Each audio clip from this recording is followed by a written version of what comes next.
Hello, this is Pastor Dan. Our reading today is in Jeremiah 10 through 12, the words of an Israelite priest who lived and worked in the final decades of the kingdom of southern Judah. God called him as a prophet to warn about the severe consequences of breaking their covenant with God through idolatry and injustice. He warns them of God's coming judgment, but he also brings a message of hope about a better future. In chapters 10 through 12, share Jeremiah's warnings before their exile to Babylon. The core idea is that Israel has broken the sacred covenant with God and violated all that is written in His Word, the Torah. Jeremiah warns them against violating the very first of the Ten Commandments, which was, "Thou shalt have no other gods besides me."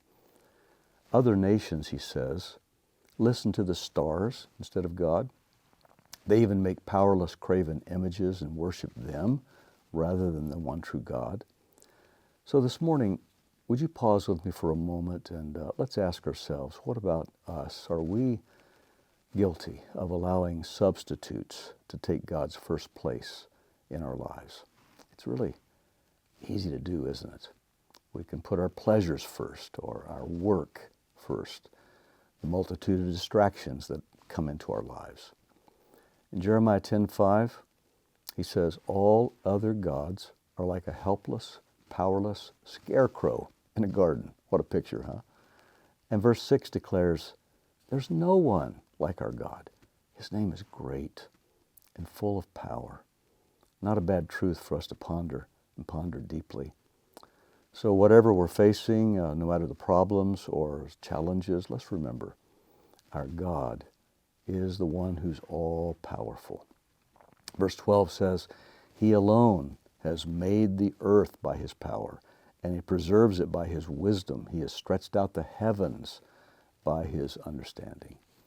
This morning I think of a book I read many years ago, 1961. J.B. Phillips wrote this book, short but powerful. He titled it, "Your God is Too Small." And I quote it today. "Too many of us," he says, "are crippled by a limited idea of God.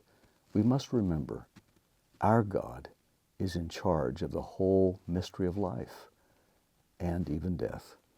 If we're to resist living with a sense of futility and frustration, we must begin to see that what He is like and what His purposes are." So today, let Jeremiah 10 through 12, let's come to it with a heart that says, "Help me, Lord, to remember how great, how awesome, how good, how worthy of all my praise, love, and obedience You are." Let me pray with us this morning. Please join me, and I want to share the words of a hymn kind of as a prayer today. It says this, "Oh, to grace, how great a debtor daily I'm constrained to be. Let Thy goodness like a fetter bind my wandering heart to Thee." Prone to wander, Lord, I feel it. Prone to leave the God I love. Here's my heart, oh, take and seal it. Seal it for Thy courts above. May we, Lord, today worship You and You alone as our one true God. Amen.